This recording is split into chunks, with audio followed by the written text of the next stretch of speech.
there's going to be all that hype on the Sunday night game, and they're going to hype the shit out of it because they're ESPN and they thrive on that. And so there's just so many dynamics that are going to lead up to that start, and it's the one that I'm waiting for. It's the one we were going to have Eovaldi versus Happ. I thought that was neat, but the circumstances with Sale kind of jumbled things. And let's see.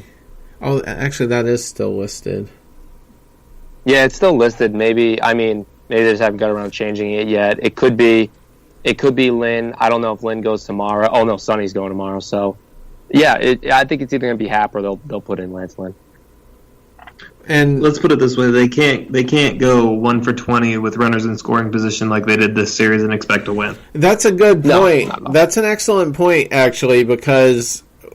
And I'm glad you mentioned that. We're going to have to do a lot of damage early on these guys because I'm assuming Britton's going to have his bearings and everything. And I don't know what Chapman's status is, but even if he's not back, Betances is pitching very well, much like he was a few years ago. And Robertson, has been very reliable. It's a gauntlet. Yeah, absolutely. So that's another dynamic we need to consider here. And, we could get to Happ. We did last time, although he did pitch very well in his debut start there for them. And Sunday's TBA right now. Do you guys have an opponent for Price? No. Okay. For the Price start? Yeah, for the Price start. I got Tanaka. Oh, it is Tanaka. Yeah, you're right. Via ESPN, it's Tanaka. Okay, yeah, I'm on the MLB one. Yeah, I have TBD on it here. And I heard it announced, though, now that you mention it, so it definitely is Tanaka. And he had a pretty good start against, I forget who, but he went like 8 innings and pitched a gem, so. Yeah, he just did tonight, I think it was. Didn't he pitch tonight? Oh, did he? No, he had a gem a couple of days ago. Yeah, that's what it was. 2 days ago. He had a good game a couple of days ago. I think it was against. Oh yeah, it was against Baltimore on. Oh no, it was tonight. It was Tampa, right? No, it was tonight, the 31st. It was. He went tonight. They won 6-3 against Baltimore. Okay, and that's back-to-back good starts for him. Yeah, because the Tampa one was the another 8-inning one. Anyway, that's the one I was thinking of. Yeah, that was a good start as well, and Happ was the day before that. But so Happ did have a good start against Kansas City, for all that's worth, with no Moustakas, I believe, and the last 2 starts against the Red Sox, we blew them up pretty good. So that's encouraging. I don't know if it's a hot take to say, but I'm more worried about their starting pitching than their bullpen. We hit their bullpen well, like career-wise, history-wise, recent history, like Chapman and Betances. We hit them well. I think we have a better chance against their bullpen than their starters. Because their starters, we just don't hit well. We don't hit Severino. We don't hit Sabathia. Tanaka's hit or miss. And I'm not including Happ because we haven't faced him yet. So their starters are more dangerous to me than their bullpen because of just straight matchups. Just like some teams match up that we don't match up well against. But bullpen-wise, in the 8th or 9th inning, we can put pressure on Betances and Chapman. We've done it the last 2 years. Their starters, we have not. So something to think about. I don't think it's all over if we're down 1-0 going into the 7th, but I think if we get behind early, that their starters are going to pound us. Well, if it's a 3 or 4 run lead, I think we're definitely done at that point. Oh yeah, for sure. If we're down 4-0 going into the 7th, we're done. But if it was like tonight, where it's 2-1, 3-1, I don't feel out of it at that point. Yeah. Yeah, we'll see. So is your official 2 games to 2? Yeah, 2-2. You're going to keep the pace. I think they're going to try and just keep this season series even as possible, especially with the injuries now and stuff like that. But I think 2-2, and I think it could be 3, but it won't. I think it's 2-2. Okay, and Austin, you're going with 3 out of 4? Yeah, and I think they win Sunday. Okay. It sounded so painful coming out of my mouth. He never said Price is going to get the win. We're just going to win. Yeah, we're going to Don't know how. Just going to get the win. I'm going to side with David on this and say no, I got you. I figured. Yeah, but I'm rooting for your prediction, Austin. I really am. I'm rooting for. I'm willing to take the heat if he gives up 8 earned runs in the first inning. At this point, yeah, I'm on the train. I might as well ride with it. Yeah, we're kind of late, but I think we do have to talk about the Nationals real quick. Trash. That they botched it. What do you guys think? They're not exactly the Pirates. Let's put it that way. They're the Mets. They're the Mets. There's three Mets in the NL East. They beat 25-1 tonight. Yeah. There's three Mets in the NL East. It's the Mets, Mets Junior, which is the Nationals, and then like the Mets AA system, which is the Marlins. It's just pathetic. That's an excellent way to put it, actually. Here's what I wanted to point out specifically. There's a little bit of weirdness here. Last night, when I was making the very groggy trip from my couch to my bed around midnight, I saw like tweets from everyone, all the beat writers, the national guys, saying Harper is available. So I thought, okay, yeah, that sounds about right. That's how I thought it would play out, kind of, just a sneaky, final 24 hours of the deadline, try to force a bidding war, an intense one, very abruptly, and he gets dealt. And, I woke up this morning, not a whole lot of chatter, and then mid-morning, the press release, or whatever you want to call it, from Mike Rizzo, their GM, comes out and says, nope, I believe in this team, and I think we can win.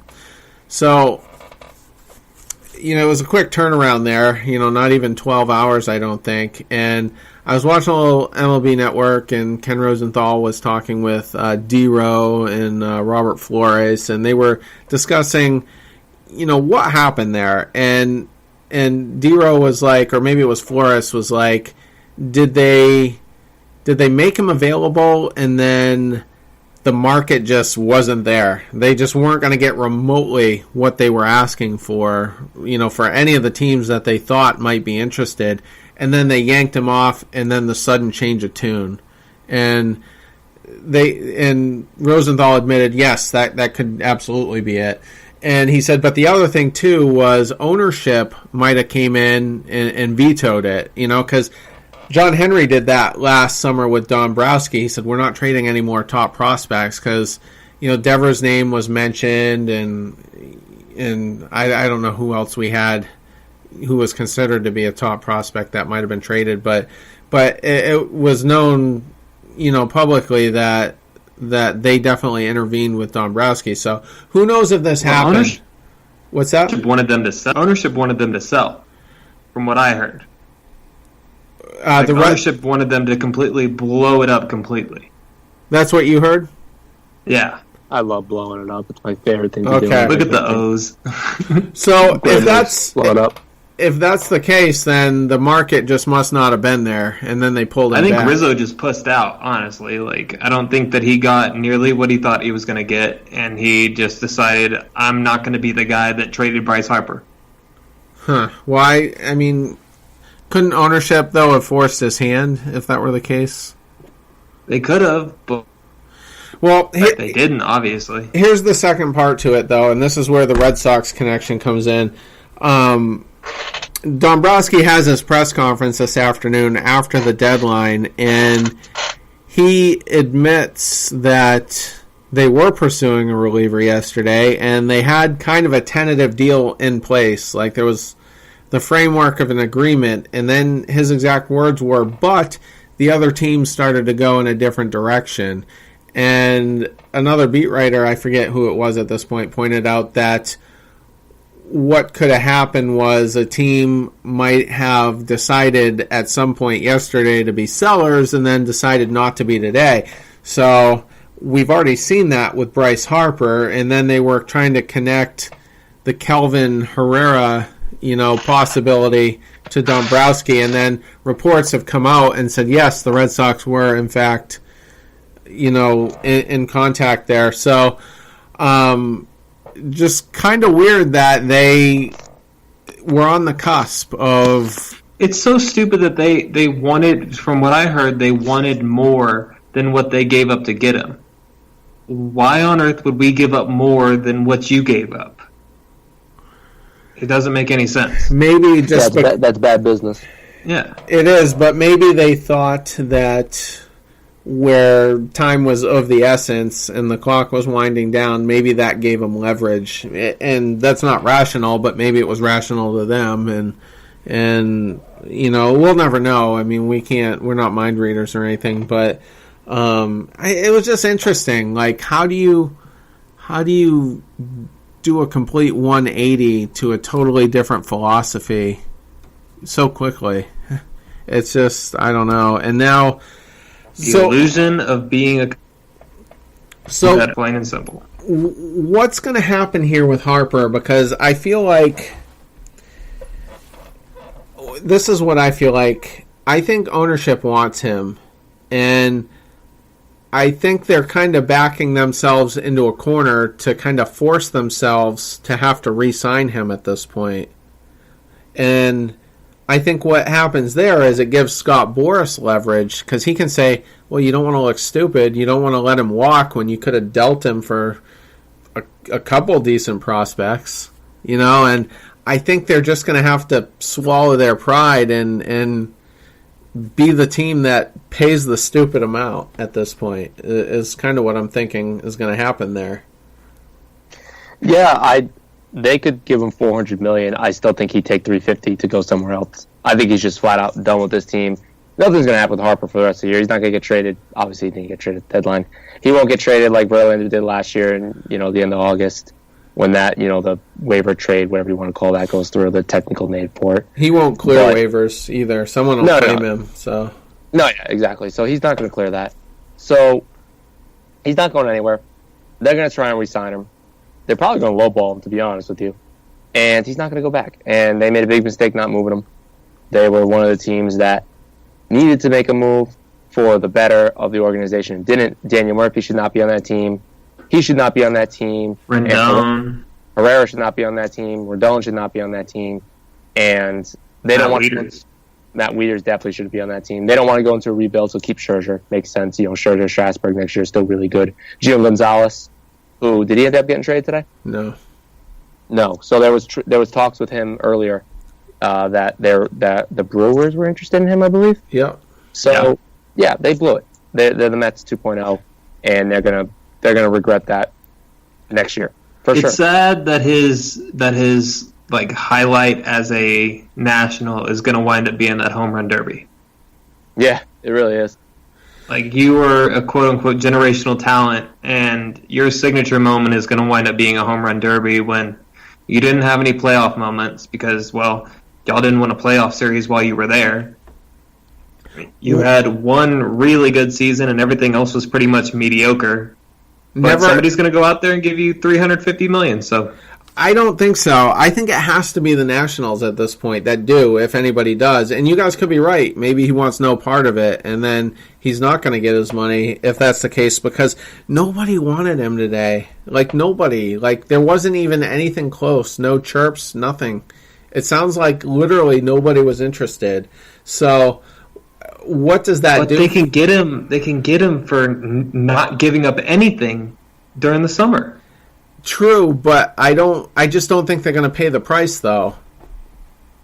The price tag must have been too much, because it probably would have been for the Red Sox. For the Red Sox example, it would have been like Swihart, Chavez, Groom. Yep. For Harper, maybe even Devers. Sure. Devers, Groom, Swihart. Yeah. It's 3 top 10s plus. Yeah, plus, exactly. It's not worth it. It's just flat out not worth it. Maybe the beginning of the year, sure, the beginning of the year it's worth it, because you get a whole year with him, and he can make an impact, and maybe even you work out an extension if it's a team that has cap space like Philly or Atlanta or a no-name team. I think it's Philly. I still think it's Philly. Philly's an option. Atlanta's an option. The NL East is obviously an option there, and you never know. He could always come over to the American League and DH later in his career. That's always a valuable option. Yeah, Houston has money. I just don't think anybody's going to pay the price. I really don't, because the premium's big. I know. I get what Austin's saying. Where why would they give up prospects when they can just have them a few months from now for money? But just where the interest was just literally non-existent, I think it's going to translate the same way when it comes to the money. I mean, all you're doing is you're shooting yourself in the foot. When you sign someone even over $200 million, you're really handcuffing yourself. And what do the Washington Nationals have to show for Bryce Harper?